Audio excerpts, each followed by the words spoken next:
Hi everyone, I'm Tabitha and I've read 5 more books.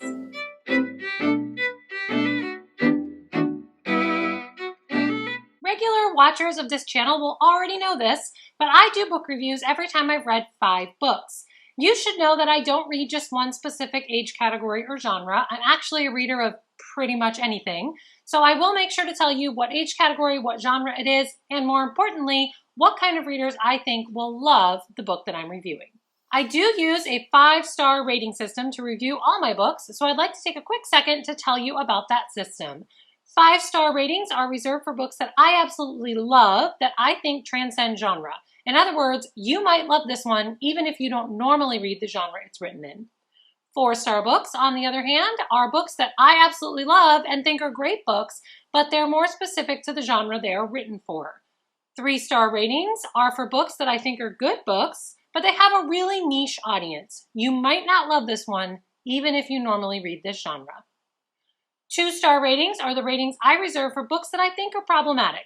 I do try to explain some of the problems in the what I didn't love section so that you know if it's the kind of thing that would really bother you or not.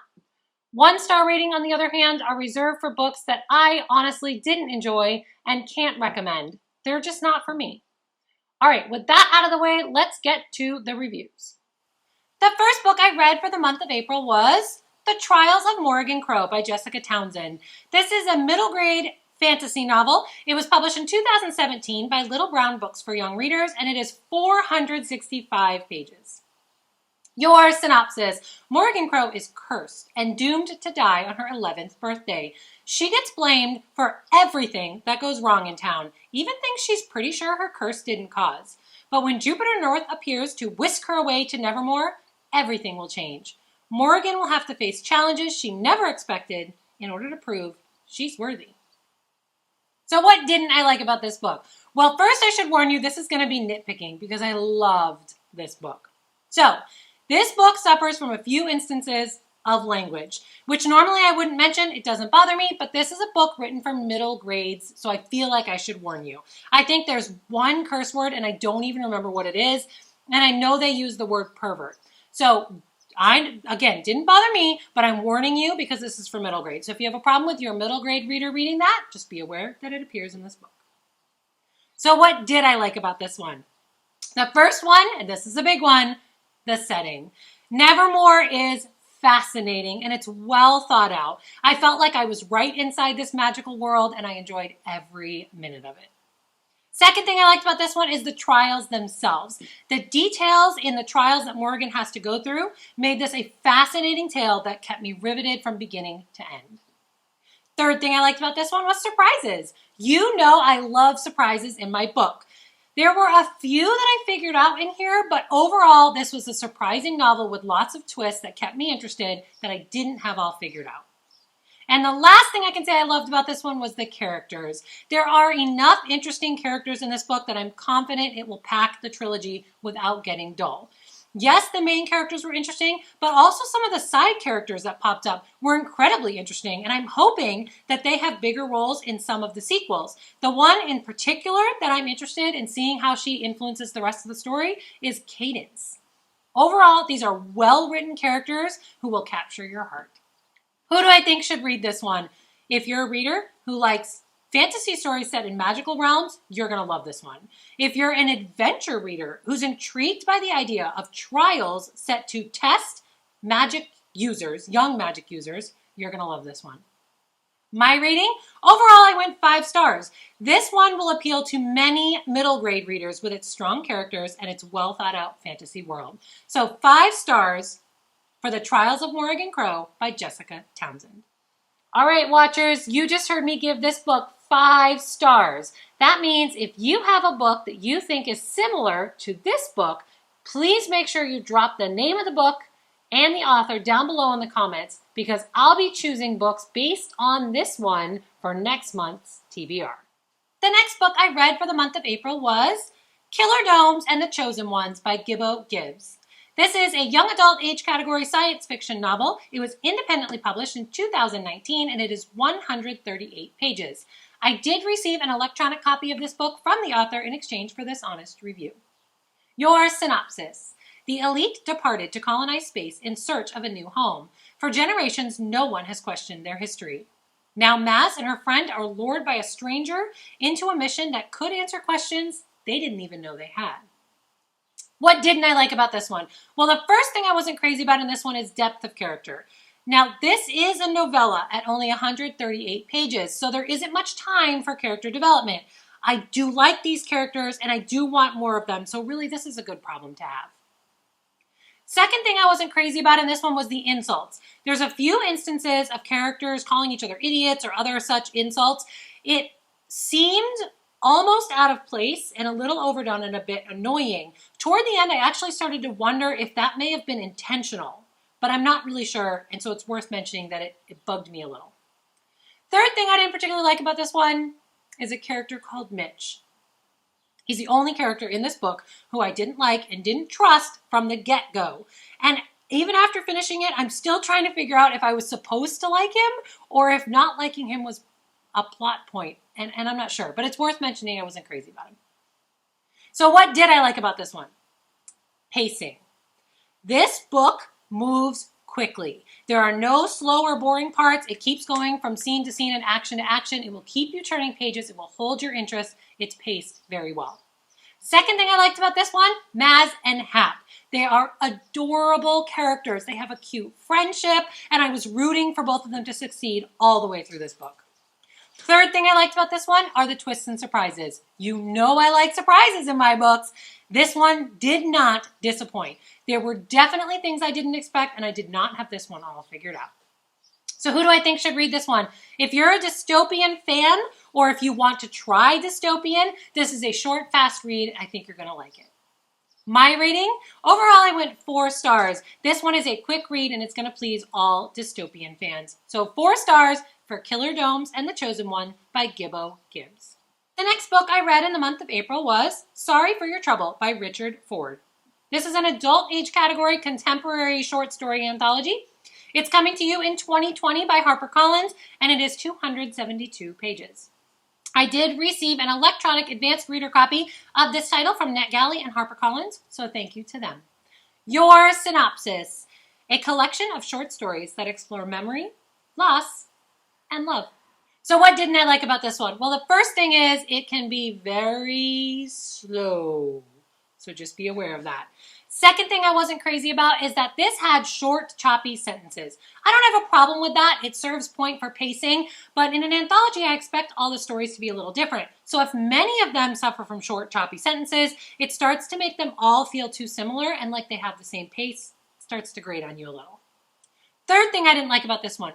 Many of these stories have characters from different stories who have the same voice and the same vibe.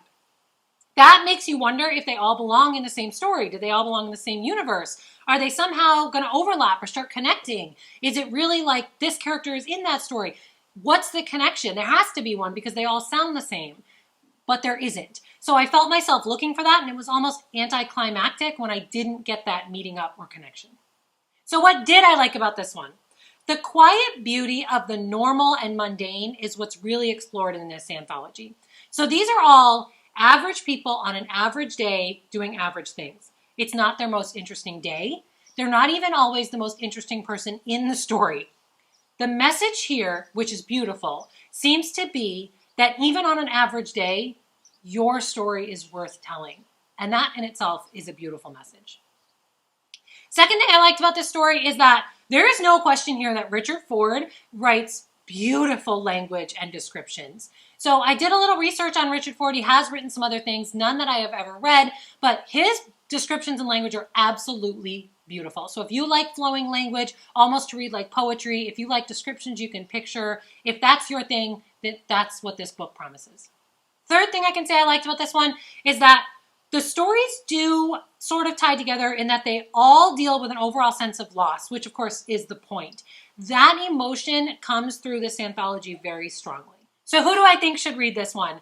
If you're a contemporary fan who likes stories that are about normal lives and normal people, you are going to love this book. It might be your new favorite. If you're a short story fan who doesn't mind short snapshots of everyday people's lives, you're also going to enjoy this one. My rating? Overall, I had to give this one 3 stars. Not everyone will love this book, but if you happen to fall into the niche that I just mentioned, I think that you will love it. So 3 stars for Sorry for Your Trouble by Richard Ford. The next book I read in the month of April was The Library War by Cecily Wolfe. This is a young adult age category romance, contemporary romance. It was independently published in 2019 and it is 264 pages. I received an audiobook from the author in exchange for an honest review. Your synopsis. Connor and Maya have volunteered at the library together since middle school. When a paid position becomes available, their relationship will be tested as they compete to prove who is more worthy of the job. So what didn't I like about this one? Well, the first one I'm going to mention, I should tell you, did not influence my rating. The audiobook narrator often says library and librarian, which is a personal pet peeve. It's not the fault of the author, it's just a pronunciation issue, so it doesn't affect my rating, but it is a warning that if you happen to be sensitive to that, you may want to read the book instead of going audiobook.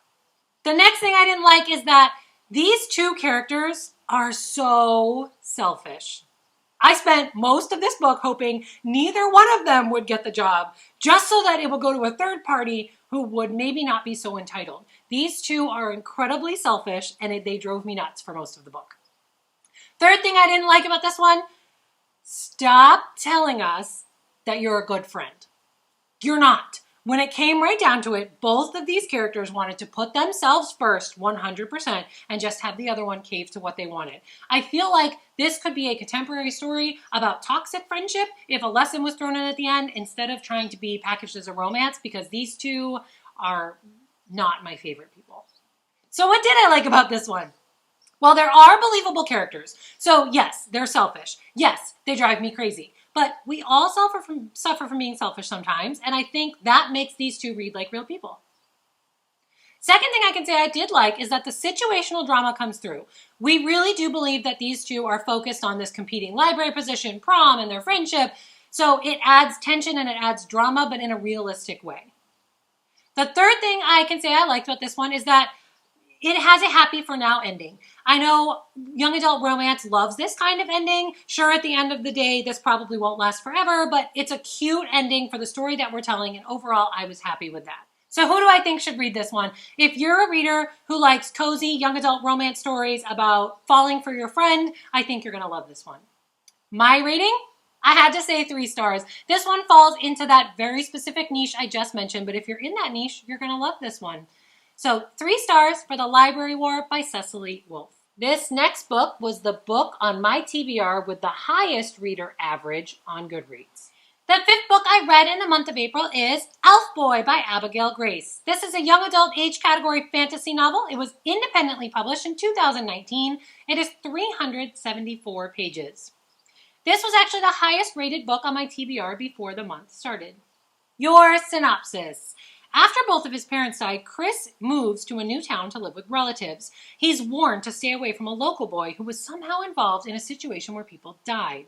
But he can't stay away, and instead, he seems to have gotten himself wrapped up in a plot that sounds like something out of a fantasy novel. So what didn't I like about this one? This book suffered from a few show-don't-tell moments. I would have liked to see some of these actions slowed down so we could experience it with the characters. The next thing I can say I didn't like is that there were grammatical errors. While there's not a lot of them, I will say that you notice them.